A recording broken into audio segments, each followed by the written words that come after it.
Thank you so much for coming. It's nice to see a good turnout. So, as was already mentioned, my talk is Accounting for Intersex, Anti-Trans Policies, Ableism, and Medical Authority. And I'm going to maybe assume that you read the blurb on the thingamajiggy that is all over campus, but I'll refresh everybody's memory. So how do anti-trans policies account for the existence of intersex people, yet still claim the sex-gender binary is an immutable fact? And I argue that they mobilize ableist rhetoric. So today I'll outline how this rhetoric further institutionalizes intersex genital mutilation, or IGM, and may be exploited to label parents of intersex children abusive if they challenge medical authority. In doing so, I'm extending and nuancing some of the insights found in my recently published book that was already mentioned, Cripping Intersex. Before we do all that, I want to offer up a definition of intersex and a brief historical analysis or overview of how intersex variations in people have been understood and treated historically, so we're all on the same page and we all have the same context. So intersex is an umbrella term used to describe inborn biological traits that defy the traditional Western male-female sex dyad, and endosex is used to describe non-intersex people whose biologies conform to this expected binary. So intersex peoples have biologies that defy the sacrosanct Western colonial investment in the sex binary. In other words, intersex people defy what I term compulsory dyadism, the instituted cultural mandate that people cannot violate the sex dyad, have intersex traits, or house the specter of intersex. Said specter must be, according to this mandate, exorcised. And there are many ways in which this exorcising practice happens, three of which include imposed hormonal treatments on unconsenting infants, children, adolescents, and adults, intersex genital mutilation, or IGM, that is medically unnecessarily surgically altering intersex infants, children, adolescents, and adults. And the last one is the eugenic, this is just 3 examples, there's a lot more. But the third one I'll bring up here is the eugenic employment of reproductive technologies to prevent the birth of intersex babies. So interventions, particularly surgical interventions, have profound and profoundly disabling embodied consequences. So for example, the inability to experience genital pleasure or orgasm, incontinence, PTSD, urethral strictures, anxiety, genital pain, chronic infections, and so on. So the historical contempt for intersex traits or anyone deemed sexually ambiguous has a very long racist and queerphobic history. So Western European colonizers have been, to use Lena Eckert's term, intersexualizing the other for centuries. They have consistently placed the intersex specter over there in racialized women and nations. For example, there's a long Western colonial, imperial, and scientific history of labeling Black African women's genitals ambiguous, primitive, degenerate, and malconformed to justify colonialism, imperialism, enslavement, sexual abuse, and so on. Additionally, queerphobia has been very central to understandings of intersex.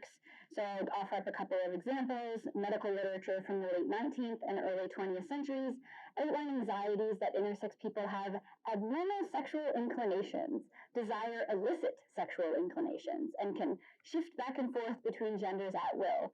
So the fear is that intersex people are going to trick intersex people into doing queer stuff, which is a very old narrative and trope, right?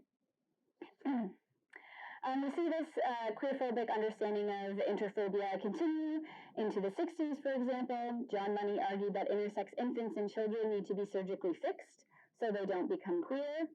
And today, the preoccupation with intersex people's genitals really revolves around the fear that their genitals won't facilitate heterosexual penis and vagina sex. So explicitly mobilizing racism and queerphobia to justify interphobia and non-consensual medical interventions has largely fallen out of fashion. Now, ableism is very central to dominant narratives around intersex traits, and intersex variations are pathologized and explicitly deemed disordered, disabled, and diseased in medical literature and by medical professionals to justify surgically and hormonally shoehorning intersex people into the sex binary. So I posit that ableism is central and overtly mobilized because harnessing ableist logics is more culturally admissible than explicitly employing queerphobic or racist rhetoric. Ableism is typically not detected, it's seen as common sense, right? As a result, ableism is liberally mobilized. So there's a real tragic irony here. Oh, I lost my spot already. Here we go. The horrible irony is, in the attempt to reorder the supposedly disordered intersex person, these interventions typically cause lifelong, short and long-term disabilities such as PTSD, anxiety, genital pain, etc., etc. In addition, many people require more operations because surgeries overwhelmingly fail. And some intersex folks don't identify with the gender or sex that was socio-medically assigned to them at birth, resulting in dysphoria or dissociation. So ableism is central to how intersex is understood, but as I was finalizing my book manuscript in 2019, 2020, I don't remember the exact date, things are a little blurry, I fearfully hypothesized that an emerging discourse that supported non-consensual medical interventions would gain traction, namely that non-consensual medical procedures are gender-affirming. So I'm sure what you're thinking is, how would this actually be possible? Look around, right? Anti-trans sentiments are skyrocketing. But prior to this massive surge of anti-trans sentiments in 2020 and then really taking off in 2021 onward, in 2019, gender-affirming language was co-opted for anti-intersex purposes, and I thought that this might become a dangerous trend. Yeah, okay. So in 2019, gender-affirming language was co-opted in mainstream discussions about medical interventions performed on intersex people, and I was like, oh no, this is a very useful, albeit dangerous tactic for medical practitioners invested in maintaining compulsory dietism and their jurisdiction over intersex. So where did this happen? In the sports world, probably unsurprisingly. That's where a lot of conversations around intersex happen. So in 2019, the World Medical Association wrote an open letter to the International Association of Athletics Federations, or IAAF. And the World Medical Association was opposing their policy that mandated intersex women athletes must change aspects of their biologies to compete. So the IAAF representatives responded here, it was these three people, and said that medical interventions or medications given to intersex people to change their biologies are gender affirming. I'm not going to get into like the whole science behind sex testing or the history of sex testing today. I really want to focus on the mobilization of seemingly pro-feminist, pro-queer, gender-affirming language. So by co-opting gender-affirming discourse, the IAAF positions itself as gender-supportive, all the while implementing discriminatory policies that force or coerce women athletes to undergo medical interventions that they don't want, that don't affirm their gender, and that may be irreversible and cause potentially lifelong disabilities. So this policy does not affirm one's gender identity, but undermines it by explicitly stating that these athletes are not women enough. The fact that medical professionals associated with the IAAF employed gender-affirming language is obviously disconcerting, not only because this language doesn't represent intersex people's experiences of medical violence, but also because people who are unfamiliar with intersex issues may understandably assume that these medical professionals are correct in their assessment. They might be sympathetic to this kind of language, right? So in 2019, they suggested that this imposed non-consensual procedures will affirm intersex people's genders. So feminist, trans, queer language is being co-opted to institutionalize interphobia. So when I saw this, I'm writing my book, and I was like, oh no, I'm very concerned that this kind of rhetoric will become folded into the ableist narrative. My office doesn't have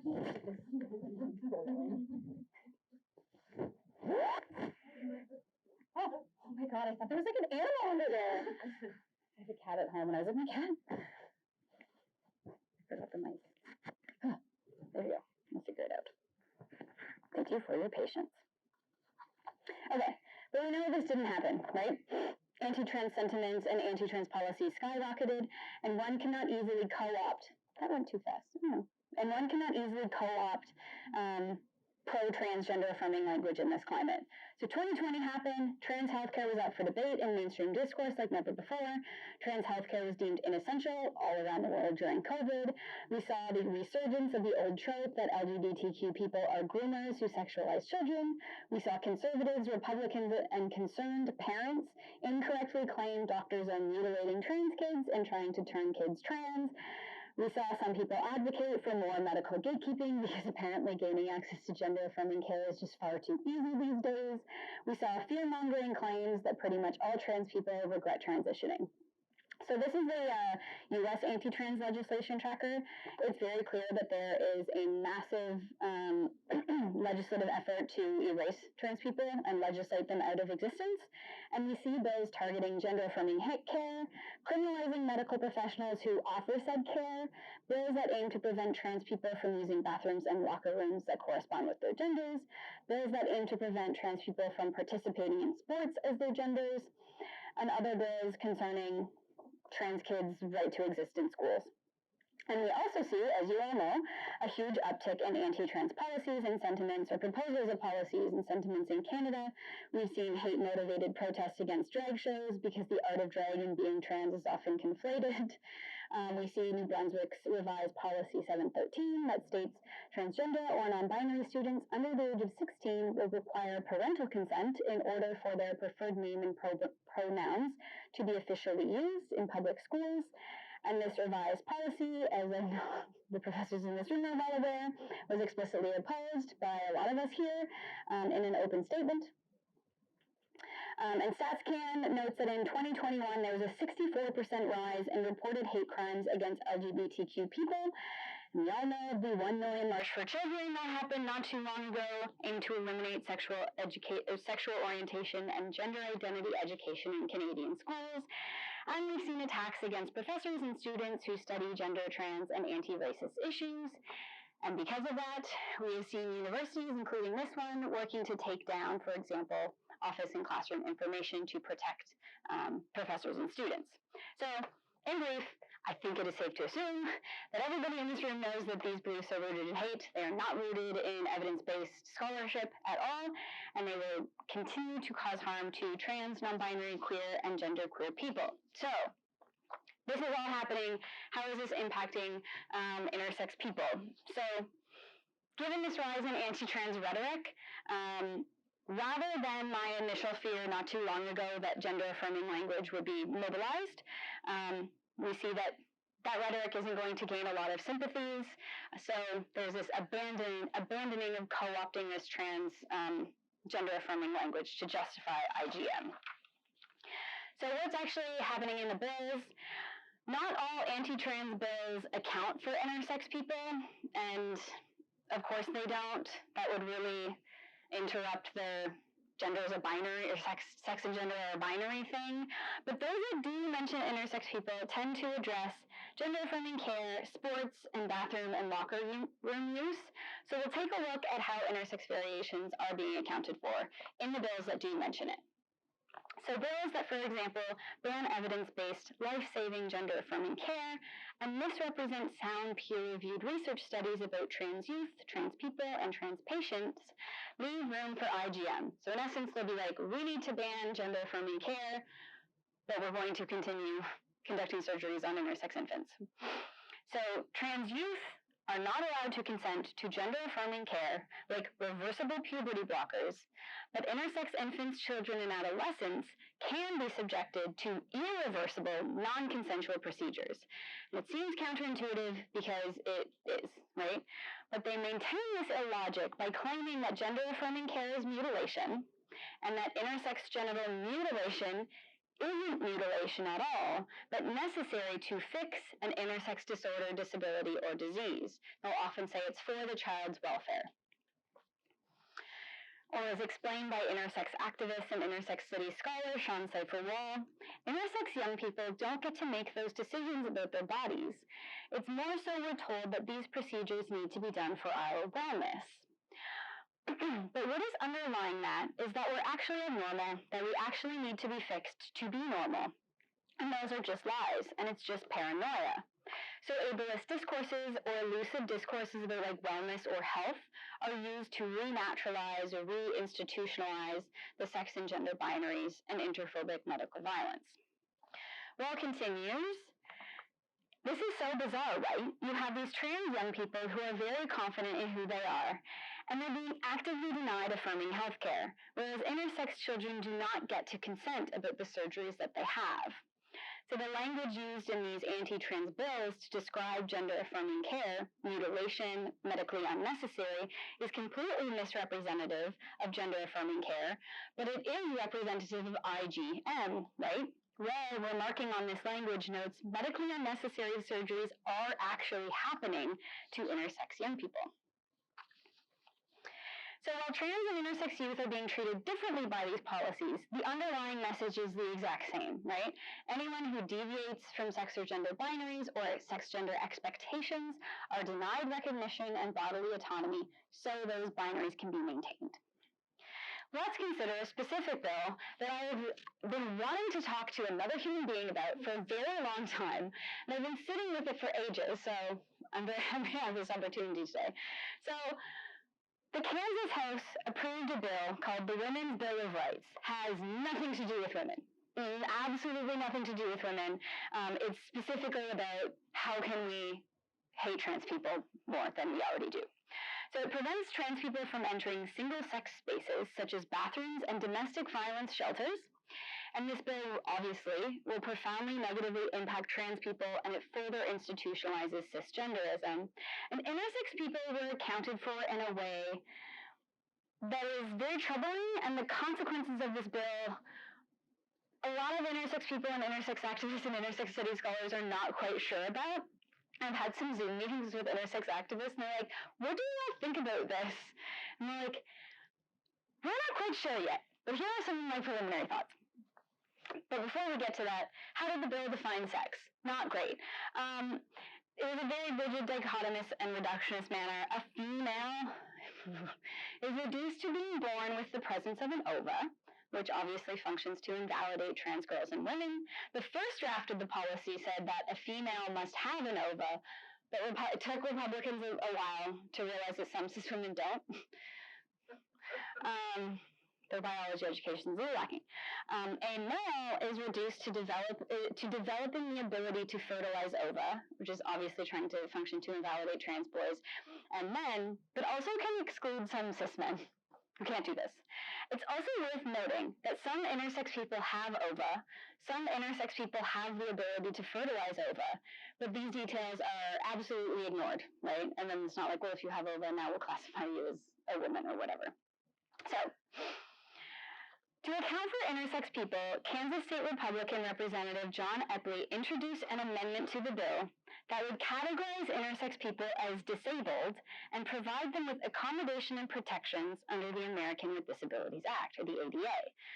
So there are three sexes, male, female, and disabled. It might sound facetious, but that is exactly how this is being defined, and exactly how it's been being defined by medical professionals for quite some time. So,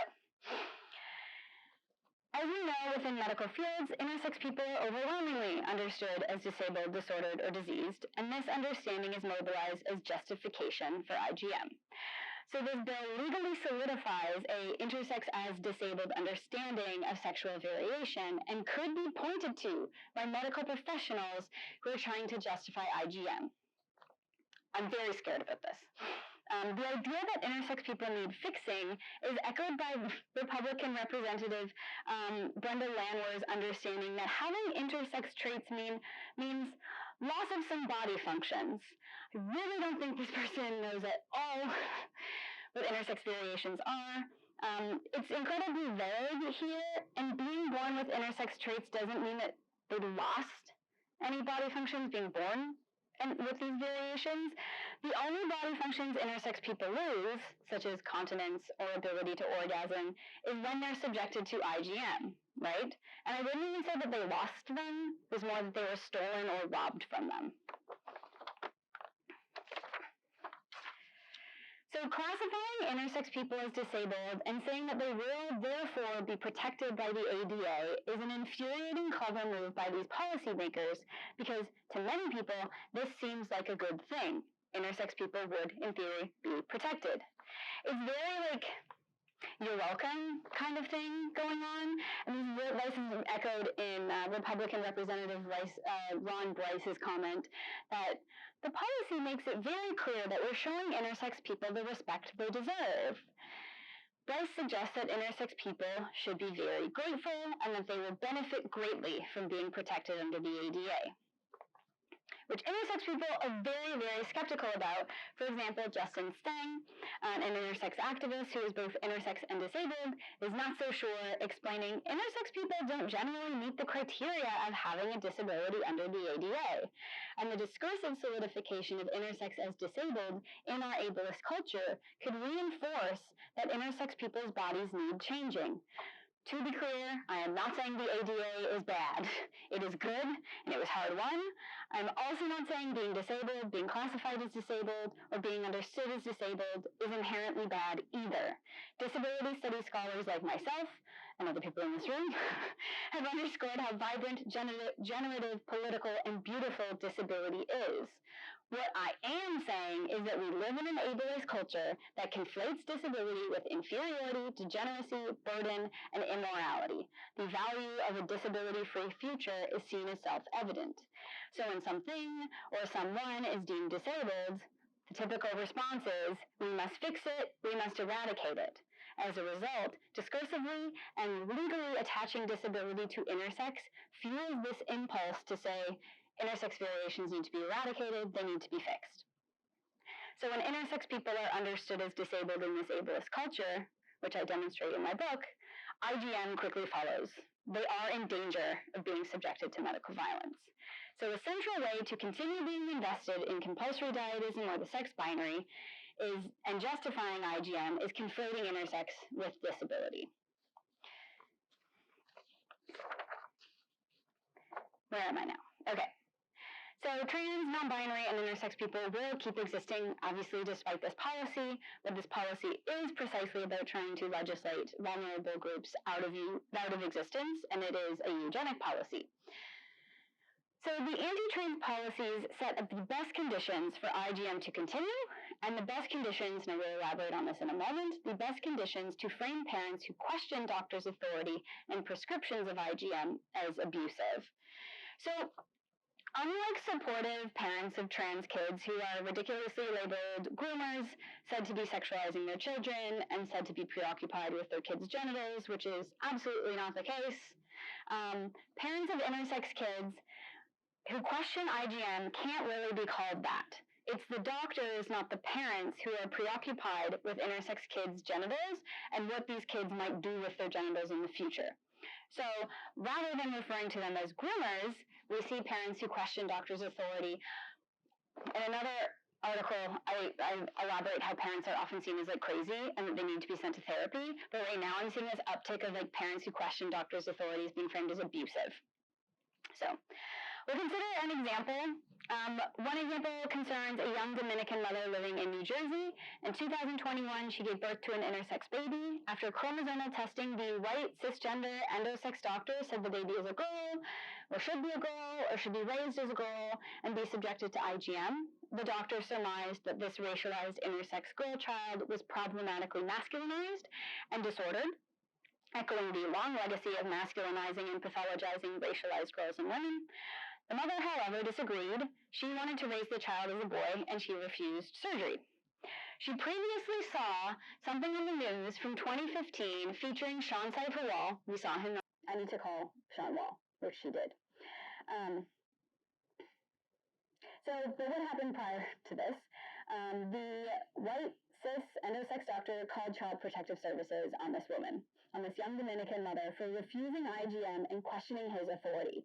The doctor told CPS that she was neglecting her children and negligence is abuse.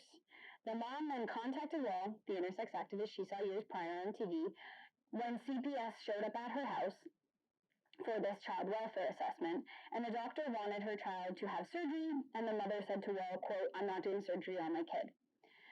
So I'll recount this experience.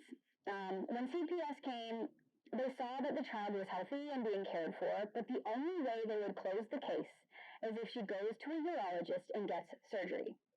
So I'm on a three-way call with her and the CPS worker explaining this is not a medical emergency. The CPS worker deferred to the doctor and said the child might be taken into protective custody.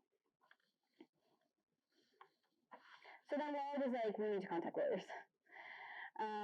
So Laura notes that the doctor thought, and correctly notes, that the doctor thought that he could take advantage of this young mother of color from a working class family because he knew that the state would believe his word against hers. And he is absolutely right. The state would believe the doctor over this young racialized mother. The doctor is aware that his race, cultural capital, gender, and sex predispose him to being believed. Objectivity and care is conflated with this doctor and people like him. Building on Wall's points, the doctor is really leaning on this white saviorism, and he's reproducing racist, sexist, colonialist stereotypes that racialized women inevitably are or will be bad mothers, and therefore their children should be removed, civilized, and cared for by white people, white women, white doctors, white institutions, white religious figures, and so on. And we can't ignore the ways in which interphobia, racism, and queerphobia and ableism intersect here, which hopefully we're all on board by now, given all of the other stuff I've covered. So, the idea here is to save this queerly disordered, racialized intersex child, the child must approximate the white Western sex binary via IgM. Intersex traits have been conflated with racialization for centuries, as recounted earlier. So these surgeries historically have been used to erase this racialized intersex specter, whether performed on racialized or white intersex people. Oh, oops, I forgot to click that. Anyway, this account illustrates what Ruby Hammond calls the Lovejoy trap. There should be a picture of Ruby Hammond's book there, but apparently it's not. The Lovejoy trap is a means of neutralizing challenges to the status quo, in this case the sex binary, by taking the onus off the actual issue at hand, in this case IgM, by not only accusing those making the challenge of being uncaring, the mother, but also positioning this mother as responsible for her own suffering. She's a bad mom. And we can also imagine how the angry black woman or angry racialized woman trope could be mobilized to undermine women of color as they advocate for their intersex children and face potential accusations of abuse and neglect. So, caveat, I'm not sure if the doctor explicitly pointed to anti-trans policies to justify his claim that she was being abusive. But I think this example really illustrates that this is a potentiality, right? And these policies will make it a lot easier for medical professionals like this one to do so. And I fear we will see more of these cases, and I think that doctors will target more marginalized parents because it's easier to do so, to not only maintain the sex binary, but also racism, ableism, white supremacy, heterosexuality, etc. So, ultimately, the anti-trans policies and sentiments set up the best conditions for IgM to continue and the best conditions to frame vulnerable parents who question doctors' authority and presumptions of IgM abusive. I'm going to stop there.